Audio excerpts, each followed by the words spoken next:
Okay, so we are still live here at the Obudu German Hospital. My role here is to look at the Ben Ayade legacy, to let you know the Ben Ayade legacy. Very few months to the end of this administration. It is our own obligation and, of course, absolute responsibility to let the world know what Ben Ayade did in 8 years of his administration. I have here with me the APC spokesperson, who is also the former special advisor to the President of Nigeria on prosecution. He is Chief Okoye Obonobla, live here at the Obudu German Hospital. So let me get your thoughts. You've gone round, you've done your tour. What do you think? I thought I'm in Western Europe or the United States of America. I thought I was lost. I was from Agasted, and I thought I was not in Nigeria. But when I realized myself, I saw that I was in Obudu. Okay. So I was astonished. And we can see that from what I have seen, why the country is backward is that we have not gotten the right leadership. I have seen what a focused leadership can do. And this is just a classical example. This facility is world class. I have always seen this kind of thing in Harvard, when I went to the Harvard Medical Center in the United States, and elsewhere in Europe.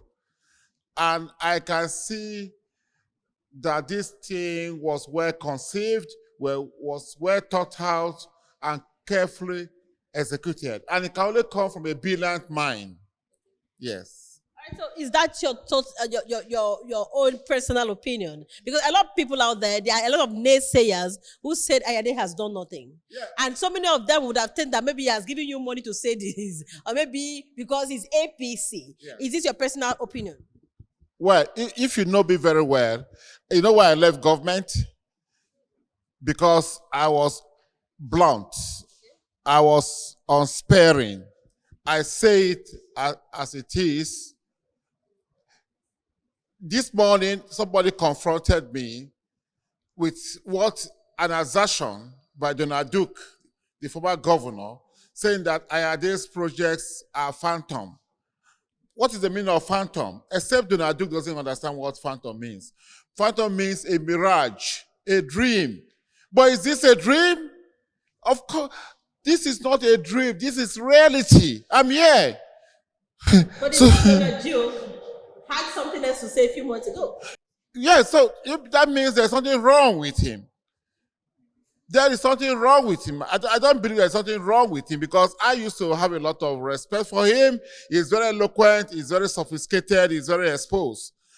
I think he's just being partisan and he's angry that this candidate, Sandy Honor, is not selling. So he's getting back at Ayade. How can you call this phantom? Phantom is something that is not existing, except I will not believe that Donald Duke does not understand English language. He understands English language. So if you understand English language, it is a gross misrepresentation or it's merely deceiving cross-variance. And it's unbecoming of him because he's a statesman, he's a former governor, he's well-educated, he's exposed. Why do you have to deceive the ordinary people or play to the gallery or grandstanding? And it's it's ungodly for him to have said that. This is what this governor has done. I am amazed. So as a spokesperson and as a critical stakeholder who has also played politics at all levels, yeah, what can you say about the smear campaigns in crossover state in the opposition party? Well, they have nothing to offer. So rather than accepting the reality that Governor Ben Ayade has done well, and because he has done well, cross-variance will go to wherever he's going to. They are now embarking on smear campaigns to mislead cross-variance. I say cross-variance, shine your eyes. Don't believe these people because they were former governors or they are big men. They are deceitful. They are not telling you the truth. If you want the truth, pay your way to Obudu and see what the governor Ben Ayade has done. Yesterday I was in the airport. I was amazed at the sophistication of the airports. and the concept that all these projects, the British Canadian University, the German University where I'm talking to you from, and the airport, they all will work together. Okay? They will complement one another. Okay? We are going to have a great deal of medical tourists coming to Obudu. We are going to have international students coming to read courses like medicine and law in the British Canadian University. And we are going to have French fries factory. So everybody, people who are coming here, expatriates, Nigerians, will use the international airport. If you want to come to the Obudu German Hospital, you don't need to drive 6 hours from Calabar or whatever. You just jump into a plane and you are here.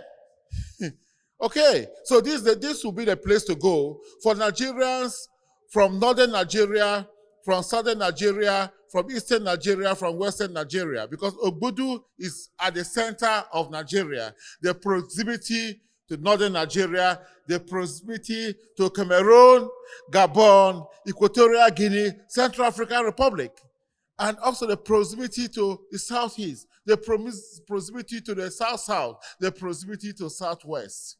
So Obudu will become a hub of international trade, tourism, medical tourism, educational, tourism, and what have you. So it takes only a brilliant mind to conceive all these projects. All right, so we are reaching you live here at the Obudu German Hospital, and I have here with me Chief Okoye Ogbonobla. Okoye Ogbonobla is known for being very, very, and I've been a critic of very straightforward. He's been a critic. Yeah. He's very critical of all processes. But I've been converted. Yeah, just like Paul. So he's been converted. Yeah. And of course, this is his testimonial of what he has seen here live at the Obudu German Hospital live here. We are looking at the legacies of the Ben Ayade administration. What we are talking about today is the Ben Ayade legacy. What do you think? You've heard from him. All right, so I need you to just speak briefly to every single person out there who has not been here. What is your last word to them out there?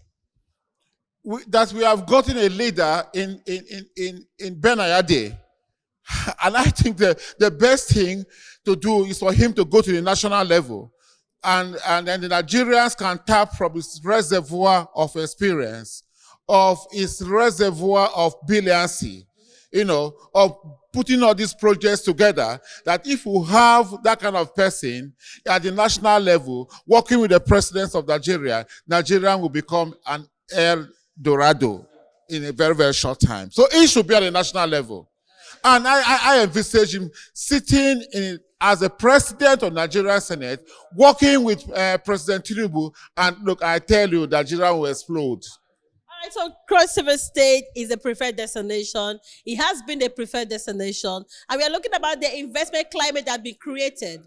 There is a sustainable investment climate that has been created by the Ben Ayade administration. It didn't stop with industries. It also took a look at the health sector. This is not just the only hospital the Ben Ayade administration has built. We have model hospitals. We have one in Akpabuyo as well, and one in the central. This is what Governor Ben Ayade has been able to do to bring the healthcare close to the people by achieving universal health coverage. That is one of the priority of the Ben Ayade administration. My name is Bizakala. We keep letting you in on the Ben Ayade legacy. What he did in 8 years, I can tell you categorically, without sounding sycophantic, Ben Ayade has created a sustainable investment climate. He has also provided a financial framework for Cross River State to make Cross Riverians rise from where they are right now to where they ought to be. Let us be a part of the solution and not the problem. This belongs to all Cross Riverians. Beyond the party lines, we are first of all Cross Riverians. Let's celebrate what is being celebrated. Let's also support the process so that we can achieve a very productive Cross River State and be the best version of ourselves. I'll see you some other time. Bye-bye.